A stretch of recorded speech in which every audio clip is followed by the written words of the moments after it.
My husband looked at me with a smirk, dismissing my grief as an inconvenience. But what happened next shattered not just our home, but my entire sense of reality, revealing a betrayal I never could have imagined. It all started just last week. I was finally packing the last of my mom's things from her apartment, the air still thick with the memory of her. She'd passed from cancer, a long, drawn-out battle I won't get into right now. My husband, Caden, strolled in, surveyed the boxes, and let out this little laugh. "Wow, you still have boxes?" It wasn't really a joke. He just started picking up her old books like they were an annoying obstacle. That's when I really started to notice just how off he'd been acting, even more than before. It's been 3 months since Mom died. It feels like a year, and simultaneously like it just happened yesterday. She was my anchor, my only true family. My dad's around, but he's basically absorbed into his new wife's world, and I feel like a guest star in their life, never the lead. Caden's family is local, but they're their own brand of chaotic. So it's just been me, my husband, and our 4-year-old daughter trying to navigate this new, desolate landscape. I've been drowning in grief, juggling childcare, the endless bills from Mom's illness, her storage unit, all the paperwork, and desperately clinging to my own sanity. There's no big dramatic reveal here, just me sinking under the weight of it all, and Caden acting like my very existence was a chore. I kept telling myself maybe I was too sensitive, too slow, but then he'd say something, and it was like, no, this isn't just me. Take yesterday, for example. I was putting away groceries, probably quiet, lost in my own head. Caden walked in, grabbed a drink, and let out this theatrical, full-blown dad sigh for dramatic effect. Then he just said it, not jokingly, but like a cold statement. "I miss when you were fun." My breath caught in my throat. What do you even say to that? Sorry, I'm not the life of the party, while I'm navigating the worst pain of my life. I just stood there, speechless. He started going out more, too. No attempt to hide it. Just clearing his head, or seeing the guys. I'd see him tagged on social media at some bar, laughing, while I was home with our daughter, folding laundry and eating cereal for dinner. The other night, he casually mentioned helping Sylvia with something, a friend from the gym. I just asked, "Okay, cool. Will you be home for bedtime?" He just shrugged. Last night, though, that's when everything imploded. And I'm warning you, this is about to get ugly. Our daughter had a major meltdown before bed. She's been clingy, understandably, with all the changes, but Caden has zero patience. He snapped at her to stop crying, which, of course, only made it worse. So, I took her to the other room, did the whole story and song routine until she finally calmed down. When I came back, Caden was glued to his phone, TikTok blasting, not even pretending to help. I asked if he could just start the dishwasher, and he actually rolled his eyes, muttering about me being bossy again. Something inside me just snapped. I told him I couldn't do everything alone. That's when he looked at me, his eyes cold, and said, "You're not the only one who lost someone, but at least I'm not making everyone miserable about it." My heart literally stopped. He barely knew my mom. He acted like I was choosing to make our home sad. I stumbled into the bathroom, locked the door, and just let the silent tears stream down my face. I needed just 1 second to crumble without my daughter seeing. Not even 5 minutes later, he was banging on the door, not a knock, but slamming the palm of his hand. He shouted that I was selfish, always hiding from my responsibilities, that I needed to stop mourning someone who's gone and not coming back. I just begged him to leave me alone, but he kept going. Our daughter started crying again because of the noise, and I just felt utterly, completely done. I came out, told him to just go hang out with his friends if I annoyed him so much. He sneered, "Maybe I will, since I never get a break." I retorted, "What do you think I get?" He barely glanced at me, grabbed his jacket, and slammed the front door so hard a picture frame in the hallway crashed to the floor. I just stood there, staring at the shattered glass, then painstakingly taped it back up because I couldn't deal with another broken thing. He left me with our daughter, who was still sniffling. I let her watch Bluey with me until she finally calmed down, clinging to me like a frightened kitten. I texted him, asking when he'd be back. Nothing. Called once, straight to voicemail. I try not to spiral, but I was so furious I could barely think. I ended up crashing on the couch with my kid, too exhausted to move. He didn't come home until after 2 a.m. I know because I checked my phone the second I heard the door. He didn't even try to be quiet, stomping around the kitchen, opening and closing the fridge a few times for God knows what. Then he came down the hall and banged on our bedroom door. I opened it just a crack, and he looked at me like I was the annoying one. He told me I needed to stop making a scene in front of our daughter, and that he was tired of walking on eggshells. I told him I was tired too. He started to say something else, but I just shut the door in his face. I could hear him muttering on the other side, but he finally gave up and went to the guest room. This morning, our daughter climbed into bed with me, asking where Daddy was. When I said he was sleeping, she asked if he was mad. What do you even say to a 4-year-old about that? I got her ready, packed her snack, and went to make coffee. That's when I saw it. A note on the fridge, actual paper, which he never does. It just said, "Needs space. Maybe you should take some too." No apology. Nothing. I texted him again, asking who was picking up our daughter today. No answer. I called. He didn't pick up. 2 agonizing hours later, he finally texted back, "I'm busy. You should figure it out." My stomach dropped. I have no one else to ask. My dad's out of town, his family is complicated, and all my friends work. So, yeah, I just did it myself. I called my dad for advice. Not that he's ever super useful. He just mumbled that maybe Caden needs to process in his own way and suggested I give it a week, adding that I shouldn't escalate things. What does that even mean? Am I supposed to just pretend this is normal? The whole day, I ping-ponged between incandescent anger and a weird numbness. I kept replaying that moment at the bathroom door, wondering, am I selfish? Is it really too much to need time alone? I felt like I was losing my mind.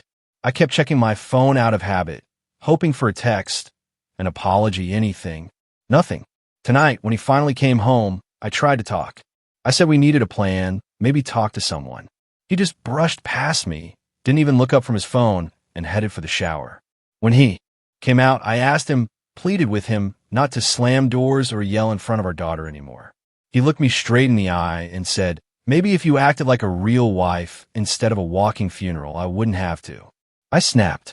My hand flew up before I even registered it, and I slapped him. The shock on his face was replaced by a cold fury. He shoved past me and started packing a bag. "Where are you going?" I choked out. "I'm not doing this anymore," he sneered. "You can figure things out by yourself since you like being alone so much." He left again, this time with the front door wide open. I saw our neighbor, Bernice, in the hallway, giving me a pitying, knowing side-eye as I went to close it. Now I'm sitting here, daughter finally asleep, staring at the empty spot where his shoes used to be. Part of me wants to call him, to beg him to come back. Another part just wants to throw all his stuff onto the street. I'm so tired of being the only one holding this family together. Is this what my life is now? Walking on eggshells, apologizing for missing my own mother? I needed to get this out. I don't think I'm perfect, but I truly don't believe I deserve to be treated like this. By the way, if you're still with me through this unbelievable mess, make sure to hit subscribe. More raw, honest stories like this one are coming. Okay, so I didn't think I'd be back here this quick, but you guys, I can't even wrap my head around how last night and today went. I'm still shaky, and honestly, I just keep replaying everything. I need to write it out before I explode. First off, I guess I should have known something was off when I came home from daycare drop-off and saw the trash still sitting by the door. Caden always complains if I forget it, so I waited just to see if he'd actually do it. Nope. He just scrolled past it like it didn't exist. Our daughter was already in a mood this morning. She woke up looking for him again, and I'm so tired of making excuses. Daddy's busy, Daddy's tired. She's 4. She's not stupid. So I try to get through my day, juggling the usual emails, phone calls about my mom's estate, and my kid being extra clingy. I texted Caden to see if he was picking her up. He left me on read for like 2 hours, me just staring at my phone, refreshing for no reason, knowing I'd have to figure it out myself. I ended up leaving work early, whatever, to get her. Not like anyone else offered. What's weird is that even as I was picking her up, the daycare teacher, Stephanie, she's super nice, but always low-key judging me, asked if everything was okay at home. Not in a nosy way, just careful. I guess my daughter told her that Daddy slammed the door and made Mommy sad. I just smiled and said things have been a lot since my mom died. And she nodded like she totally gets it, but also probably thinks I'm a hot mess. I mean, she's not wrong. Got home, and of course, Caden's not there. No heads up or anything. Just a sticky note on the table that said, "Taking time for myself." Like, what even is that? Anyway, I made dinner for me and the kid. Mac and cheese and cucumber slices because that's all I had energy for. We were halfway through Bluey when Caden finally came in. He barely looked at us, just headed straight for the shower. Our daughter ran up to him, arms out, and he just kind of patted her on the head and said he was tired. She looked at me like she'd done something wrong. I could feel my blood pressure going up, but I just told her Daddy needed quiet time and tried to distract her with her coloring book. After his shower, he came out in sweats, grabbed his phone, and sat at the table scrolling. I asked if he was going to help with bedtime. He just shrugged. I said, "Can you at least put her in pajamas?" He groaned, stood up, and just did it without saying a word, but I could hear him huffing the whole time. My daughter asked for a story, and he just said, "Not tonight. Mommy will do it." She cried, and he just walked out back to his phone. I'm not even exaggerating. He spent the next hour scrolling Instagram and TikTok, earbuds in, like we weren't even there. I tucked her in, came out, and tried to talk to him. "You can't just check out like this. She needs you." He looked up, his eyes glazed over. "I need me too, and I'm not going to break myself just to make you feel better." I told him, "This isn't about me. It's about being a parent." He just shook his head. "You always make it about you." It was like he wasn't even hearing me anymore. So I grabbed my stuff, went to the bedroom to just breathe, and then I saw his phone light up with a message. I know I shouldn't have, but I glanced at it. Something from Bernice, his cousin's wife, but they don't even talk usually, about hanging out Friday and hope you're okay. A heart emoji was next to her name. I felt a cold dread settle in my stomach. I asked him about it. He snatched his phone, said I was paranoid, and stormed out to the balcony. I followed, and we ended up yelling at each other. He said I was trying to control him, and I said he was acting like a stranger. He pushed past me to get back inside, slamming the balcony door so hard it rattled the glass. I yelled that he can't just run away every time things get hard, and he shot back, "Maybe I should try it sometime." After that, he disappeared into the guest room with his phone and didn't come out all night. I heard him talking to someone, but honestly, I didn't have the energy to listen. I just sat in my room, staring at the wall, wondering how the hell we got here. This morning, he got up before me, left without saying anything. I went to the kitchen. No note, no coffee made, nothing. Our daughter was already up, watching cartoons on the tablet, eating dry cereal she got herself. She asked if Daddy was mad at her. I almost lost it. I told her she didn't do anything wrong, but I could tell she didn't believe me. I called my dad again, hoping for, I don't know, a pep talk or something. He just said, maybe Caden needs to process his grief differently, and you should give him space. I wanted to scream. What about my grief? What about our kid? He just kind of sighed and said, maybe I should come visit, but then admitted his wife wasn't comfortable with all the drama. I said thanks and hung up. Honestly, useless. Around noon, I got a text from Caden that just said, I'll be late, Silvio. No explanation, not even a question about her daughter. I replied, are you picking her up or not? He left me on read again for an hour, then finally said, your problem today? I can't do everything. I almost threw my phone, so I just handled it. Picked her up, made dinner again, leftover pizza, don't judge. I tried to make it a normal night, but she was extra sensitive, kept asking about Daddy. Wouldn't go to bed without her stuffed bunny, which I had to tear apart the couch for. At one point, she said she wished Grandma was here. I just hug her, tears burning behind my eyes, and try not to cry. Caden finally came home after 9 o'clock. Smelled like beer, but not wasted. Just tired and annoyed. He looked at me and said, I hope you're happy. You got your way. I asked what that even meant, and he said, you wanted me gone. I'm gone. But then he sat on the couch like he was waiting for me to do something. I just ignored him, went and cleaned up the kitchen. He followed me in, leaned against the counter, and said, you're obsessed with death. You need to get over it. I stared at him, my voice trembling. You have no idea what this feels like. He shrugged. I lost people too, but I don't drag everyone down with me. I couldn't believe it. Are you seriously comparing losing your great uncle, who you barely talked to me losing my mom? He just shrugged. It's all the same in the end. I wanted to scream, to hit something.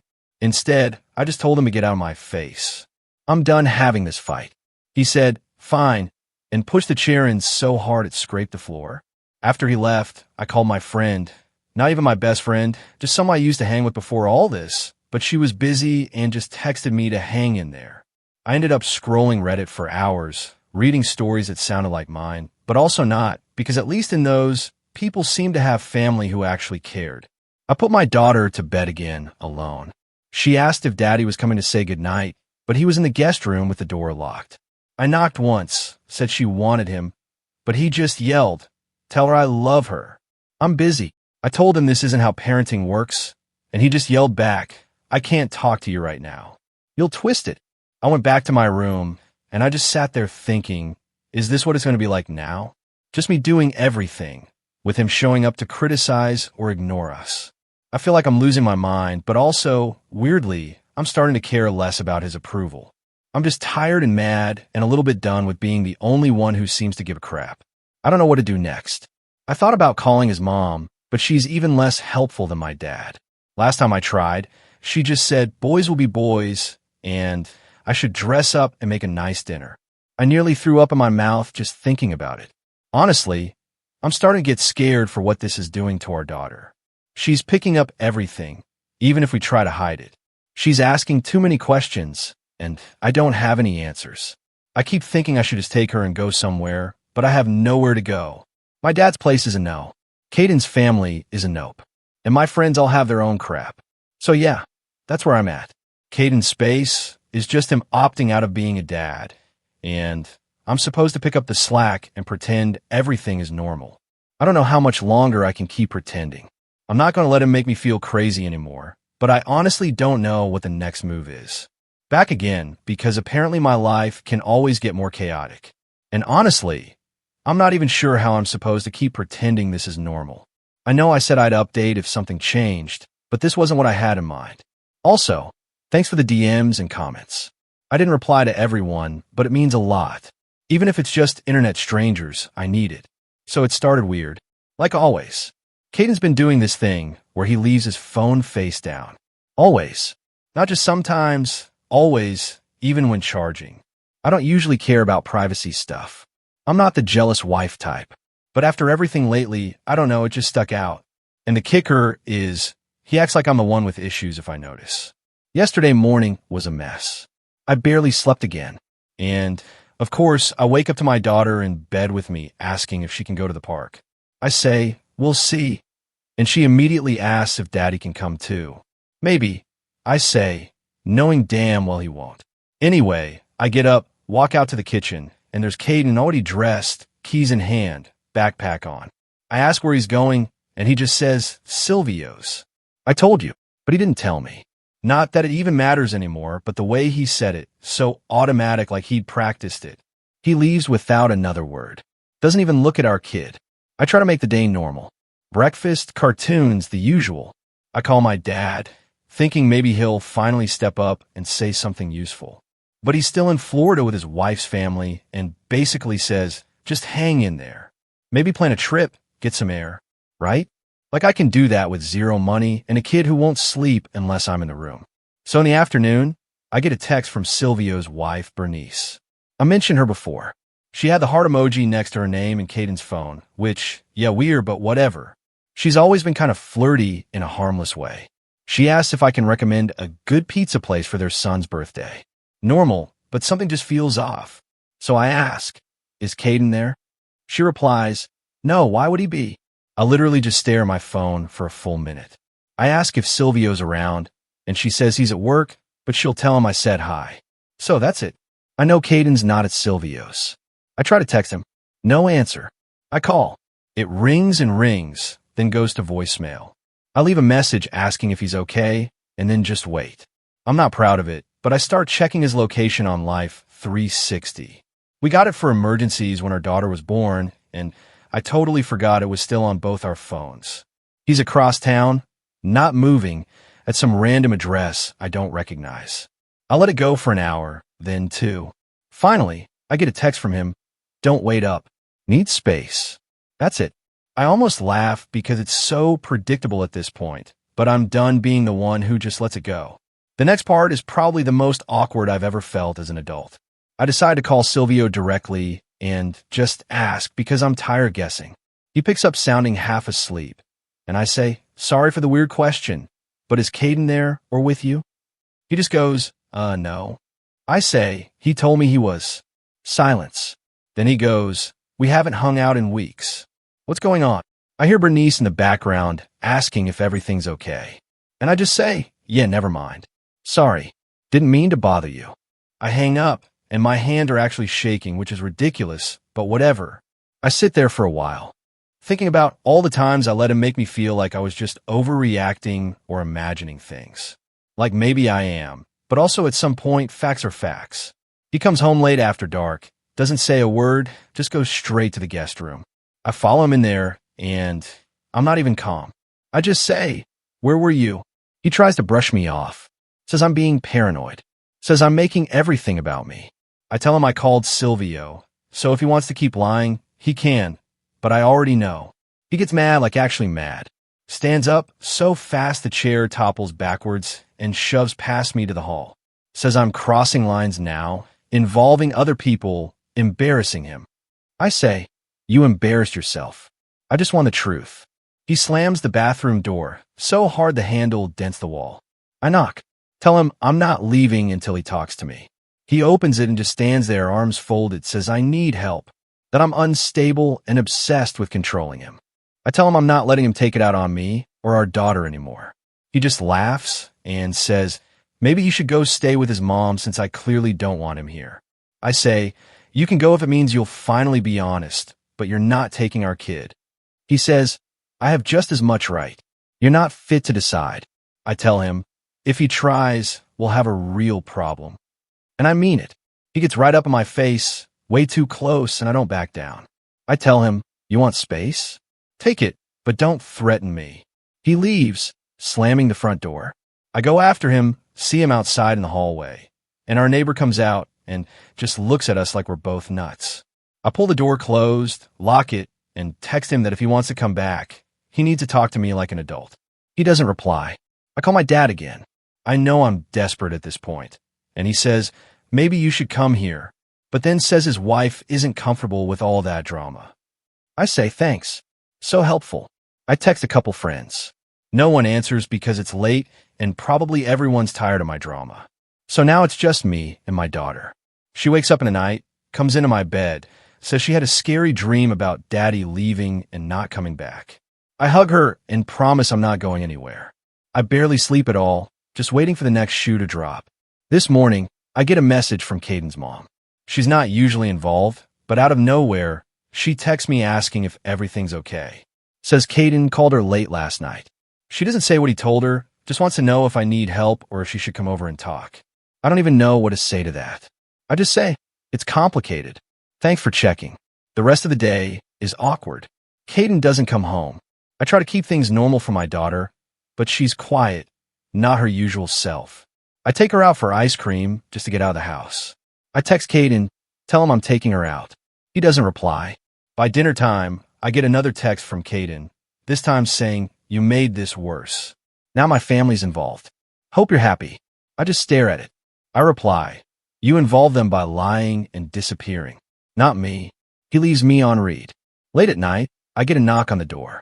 It's Caden's mom and his sister, both looking uncomfortable, holding a tray of cookies. Why do people do this? They ask if they can come in. I say, sure, but I'm not in the mood for a big talk.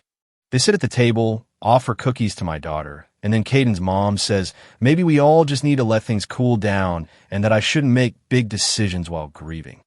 I almost laugh. I say, I'm not the one making decisions.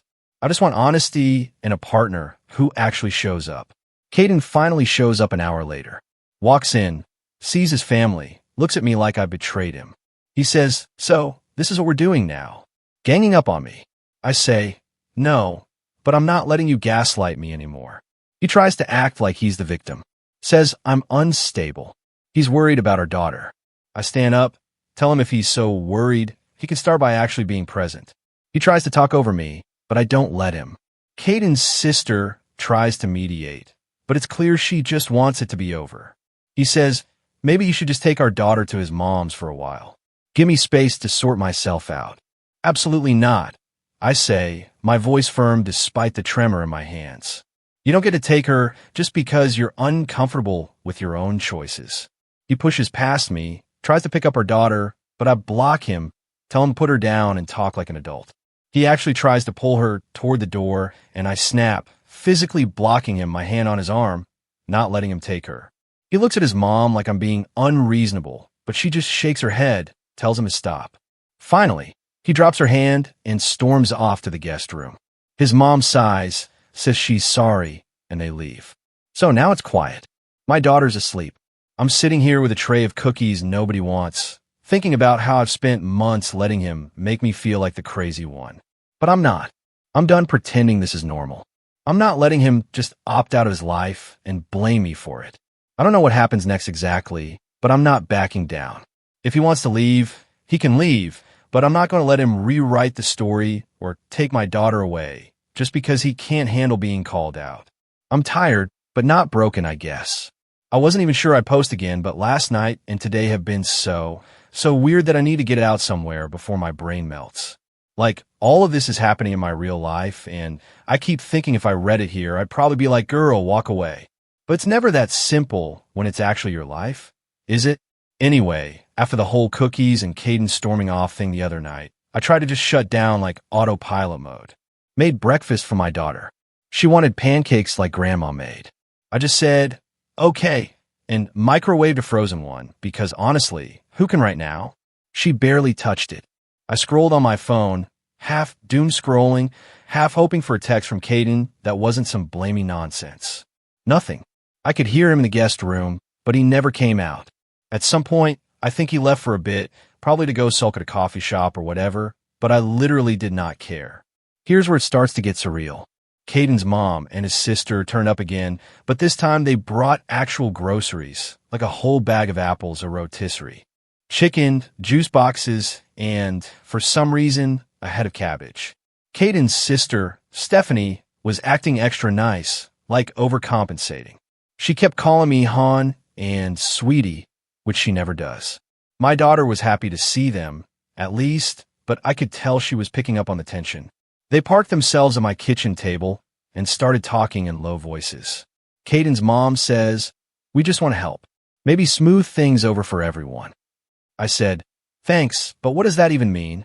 She goes, well, maybe we should all sit down as a family and talk, and maybe you should take some time for yourself. Let's watch your daughter for a weekend. Give you a break. Honestly, the way she said break felt loaded. I tried to be polite and just said, I'm not comfortable with that right now. I want my daughter here with me.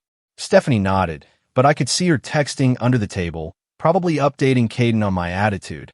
I asked if Caden put them up to this, and Caden's mom said, he's just worried.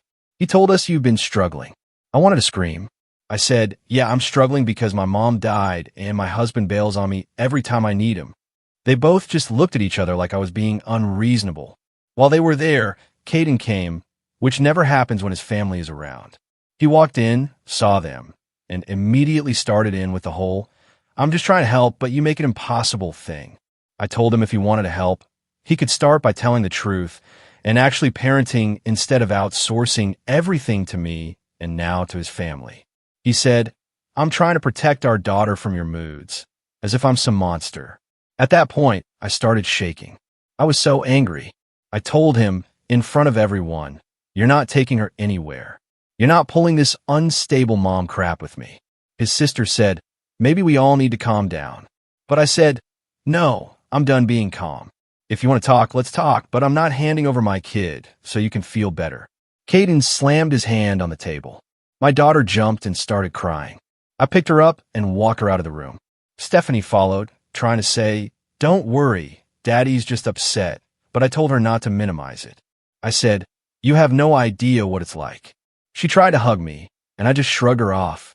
After a while, I heard them all talking in the other room, and I realized they were debating whether to stage an intervention, like actually using those words.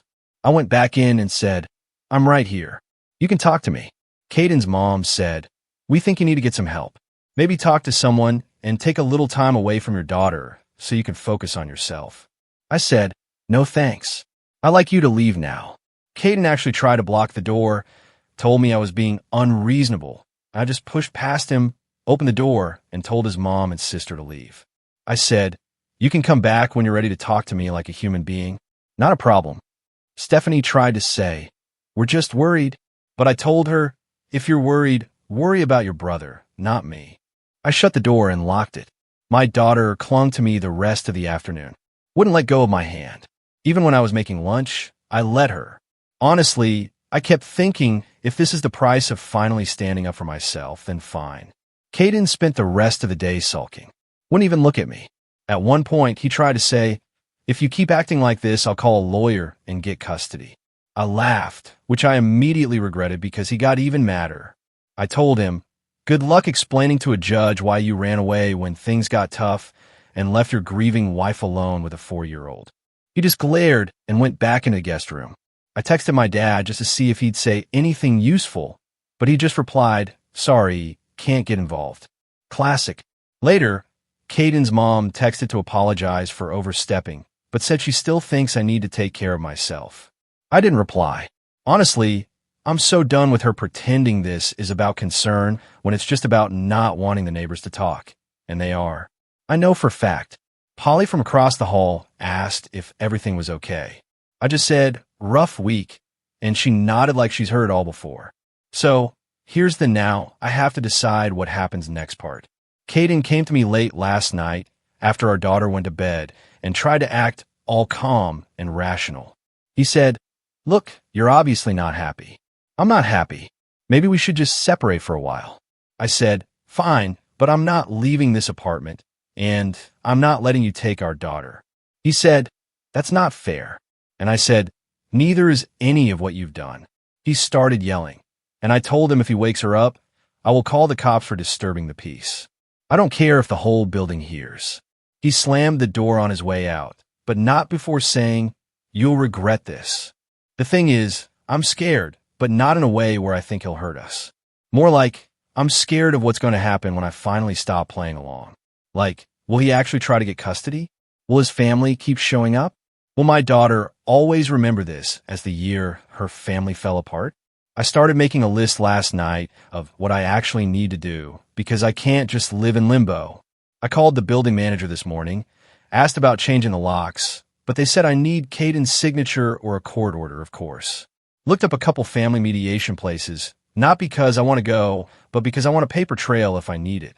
I even called a therapist, left a voicemail because I guess Caden's family is right about one thing. I do need help, just not the kind they want. Tonight, I'll let my daughter pick dinner. Chicken nuggets and apples, obviously. And we watched a movie together on the couch.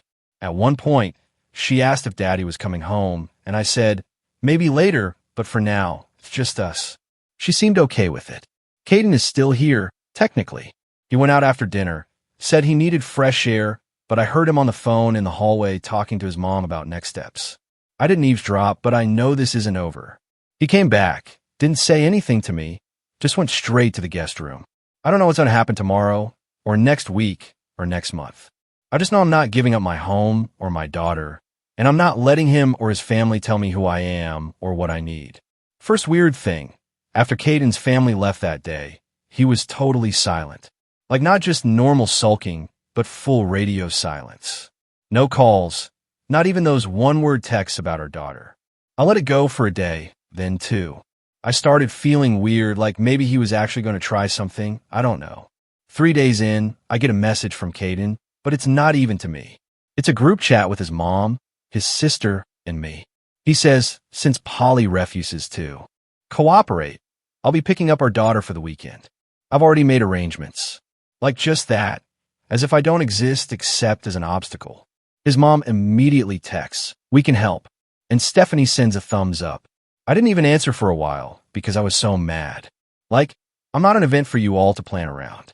So anyway, I text Caden separately and say, if you want to see your kid, you set it up with me, not a group chat. He writes back, I'm tired of your drama. I'll be there at 9 a.m. Saturday. Fast forward to Saturday, 8:50 a.m. I'm already bracing for a fight, but but he shows up with his mom and Stephanie, all acting like it's a party. He tries to walk right in. I stand in the doorway and say, "Slow down. You're not just taking her for the whole weekend without a plan." He gets all huffy, starts accusing me of trying to keep his daughter from him. His mom is behind him talking about family unity. I tell them, "You don't get to show up and bulldoze me out of the way." I said, "You want to spend time with her? Fine, but we are agreeing on times and details, and you're not just steamrolling over me." Caden starts raising his voice, says I'm making things difficult, I'm unstable, blah blah. Stephanie tries to stand between us. I tell her to move, because I'm not having this argument in front of my kid. Finally, he tries to push past me, like physically push. And I just step right in front, my hand on the door frame, not moving. I said, "Stop. You're not coming in unless you calm down and talk to me like a human." My daughter's behind me, clutching her stuffed bunny, and I can tell she's scared. His mom starts saying I'm overreacting, that I should just let things run their course. I lost it a little, not going to lie. I said, "This is my house. You don't get to come in and take over just because you're uncomfortable with my boundaries." I told Caden, "If you try to push past me again, I'll call the landlord and let the neighbors handle it." He finally steps back, all red-faced, muttering about how I'm unbelievable. At that point, I told him, "I'm happy to let you take her to the park for a few hours, but you're not taking her for the weekend until we have an actual agreement." I literally stood there blocking the door and waited for him to say something. His mom tried again to guilt me, but I just shook my head. Finally, Caden says, "Fine, we'll go to the park. We'll be back by 3 o'clock. I said, "Okay," and handed him a pack bag with snacks, wipes, her water bottle, and the bunny because I know he'd forget. They left, and I swear I just sat on the couch shaking for 10 minutes. I almost cried, but then I started cleaning the kitchen instead. My phone was blowing up with texts from his mom about how hard this is for everyone. I put on silent and just let it go. They brought her back right at 3 o'clock. She was tired, a little clingy, but fine. Caden tried to act all casual, like nothing happened, but I just said, "Thanks. See you next time." He started to say something, but I shut the door and locked it. I could hear them in the hallway for a bit, but I didn't care. After that, it was weirdly quiet. Caden stopped coming by so much, just texting for short visits. He tried twice to argue about custody, but I just repeated, "Put it in writing or go talk to someone who actually cares." I started keeping a notebook with all the stuff he said, just in case. Thanks to everyone who suggested that. Seriously, lifesaver. His family backed off, too, eventually. I think they realized I wasn't going to roll over. Stephanie texted me once asking if we could all reset and just focus on the kid, but I told her that's all I ever wanted. She left me on red. Caden still shows up, but only when it's his turn. We don't talk much, just the basics. He tried one more time to guilt me into taking him back, but I said, "You had your chance." I meant it. The quiet aftermath, the feeling of reclaiming my space and my sanity, has been both terrifying and incredibly empowering. I finally feel like I'm breathing again. If you've ever been through something like this and made it out the other side, I'd love to hear how you did it. Or just tell me I'm not crazy for finally fighting back. I really, really need to hear it tonight.